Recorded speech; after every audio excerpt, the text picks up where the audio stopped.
সংস্কার কমিশনের সাথে বিএনপির সম্পর্ক নেই এবং সংস্কার কমিশনের সাথে বিএনপি পুরোপুরি মতভেদ রয়েছে, এই ধরনের আবার একটা প্রশ্ন তারা ছুড়ে দিয়েছে।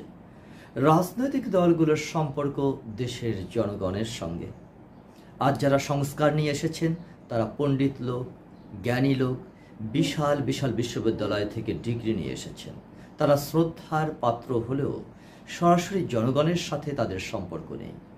তারা জনগণের পালসের বাইরে গিয়ে কিছু চিন্তা করলে রাজনৈতিক দল তো সেটাকে সমর্থন করবে না, কারণ রাজনৈতিক দলকে জনগণের পালস বুঝে চলতে হয়। বিএনপি যেহেতু তৃণমূলের দল, সেহেতু তাকে সবার আগে জনগণের মতামতকে রিড করে সামনে এগোতে হচ্ছে। অনেকেই প্রশ্ন করেন, বাংলাদেশে এখন মৌলবাদের পুরো উত্থান ঘটেছে এবং এই ধরনের প্রপাগান্ডা চালাচ্ছেন। আসলে বর্তমানে গোটা পৃথিবীতে ডানপন্থীদের একটা উত্থান হয়েছে। ডানপন্থীরা এখন বলছেন গণতন্ত্র ইজ গোয়িং ডাউন। বাংলাদেশেও এই প্রচারণা চলছে, কিন্তু বাংলাদেশের সবচেয়ে বেশিরভাগ মানুষ মধ্যপন্থী ও গণতন্ত্রপন্থী হওয়ায় এদেশে গণতন্ত্র বিপদের সম্মুখীন নয়।